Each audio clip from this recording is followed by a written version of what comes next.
কাছাকাছি পাশাপাশি তারপরে আদর প্রতিদিনের মতো কি আজকে শুধুই জড়িয়ে ধরে দু একটা কিস করে এরকম ভাবে বিদায় দিবে? সে কখন আসার কথা বলছে? প্রায় 1 ঘন্টা হয়ে গেছে এখানে আসছি, এখনো খবর নেই। আমি 2 মিনিট লেট করলেই সমস্যা হয়ে যায়। আজকে আসুক।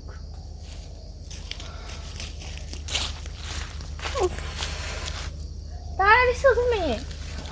না, আমি দাঁড়ায় থাকবো কেন? আমি তো এখানে বসে আছি, না শুয়ে আছি। আরে তুমি রাগ করতেছো কেন? একটুখানি দেরি হয়েছে, এতে তোমার রাগ করার কোনো কথা কও? রাগ করবো না। দেখো এখানে আসছি কখন, আর তুমি জানো যে এই জায়গাটা জঙ্গল।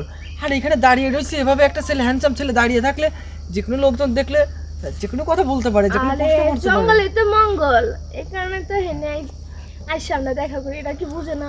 আর তুমি এত হ্যান্ডসাম, তোমার দেখো তো সবাই সন্দেহ করবো। মানে সমস্যা তো সেটাই।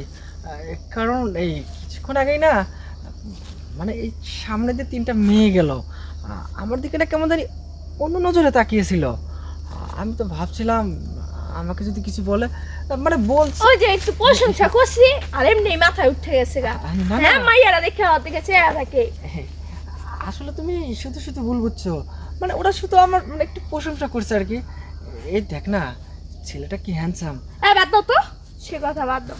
এখন আমি আইছি কি আমাকে নিয়ে একটু কথা বলবো না? শোনো, শুধু তোমাকে নিয়ে কথা না, আজকে তোমার সাথে কথা বলবো, তোমাকে একটু আদর দেব, তোমার কাছ থেকে একটু আদর নেব।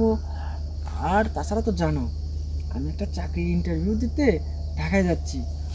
হয়তো সেখানে সপ্তাহখানেক থাকবো, আর সপ্তাহখানেক থাকলে তো মনে করো তোমার সাথে দেখা করতে পারবো না। তাই আজকে আদরটা একটু বেশি করে নেব। তুমি সাবধানে ঢাকা থাকবা। দেখো কোন আবার কোনো মেয়ের সাথে কিন্তু সম্পর্ক আবার জড়াও না, তখন কিন্তু দেখো আমি যাইয়া তোমার কি করি।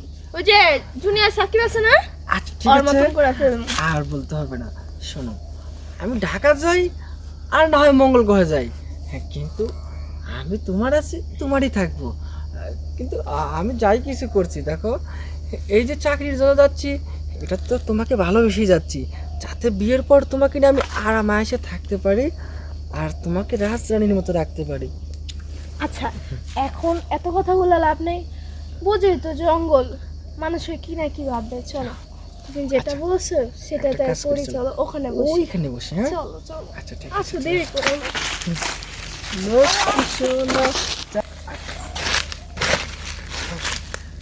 এখানে হ্যাঁ এইখানে বসো। আচ্ছা তুমি একটা কথা বলো তো, হ্যাঁ বলো। আবার আমি চলে গেলে ওই যে মানে মেন্টাল আছে না, ওই যে শহীদ ছেলেটা, ওকে তো সবাই মেন্টাল বলেই ডাকে তাই না? আমি তো খুব ভালো করে জানি। অবশ্যই তুমি ওকে পছন্দ করো না, কিন্তু তুমি পছন্দ না করলে কি হবে? ও তো তোমার পিছে পিছে ঘোরে। আমি না তোমাকে নিয়ে একটু ভয় পাই। দেখো আমি চলে যাওয়ার পরে ও যেন আবার তোমাকে কিছু করে না ফেলে। তোমার মাথা কি ঠিক আছে বলো? ওর সাথে আমার যায়, আর এই গ্রামে তুমি একটা হ্যান্ডসাম ছেলে, এটা কি তুমি বোঝো না বলো? আর ওর মতন ইস, কার সাথে কার তুলনা করে বলো? আচ্ছা ঠিক আছে, প্রতিদিনের মতো কি আজকে শুধুই জড়িয়ে ধরে দু একটা কিস করে এরকম ভাবে বিদায় দিবে, নাকি আজকে একটু বেশি করে আদর দিবে বলো?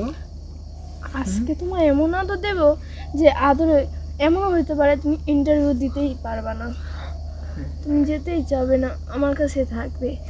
এখন কথা না বাড়ে, চলো না কাজটা শুরু করি। একদম ঠিক বলছো।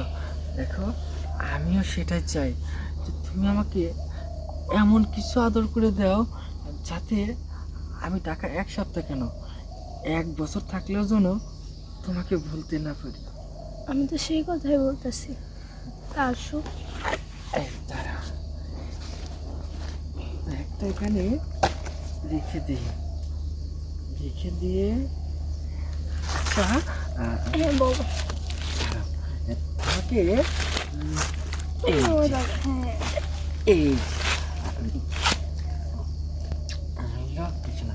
আচ্ছা দেখি একটু এমলা থাকো তো দেখি, এমনি। না না এরকম থাকো। আচ্ছা দেখি তোমার জন্য বিষয় হয়েছে, হ্যাঁ আমি তোমার হাজবেন্ড কেমন? হাজবেন্ড? এই আজকে বাসর ঘর করবো এখানে?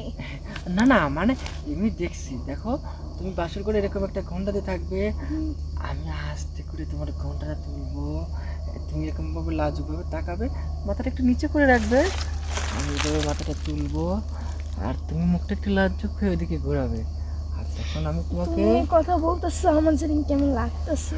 হ্যাঁ, সেটাই তো, তোমার কেমন জানি লাগবে, আমার ভালো লাগবে, তারপরে দুজন দুজনকে কাছাকাছি আর দেরি করো না, আসো। পাশাপাশি, তারপরে আদর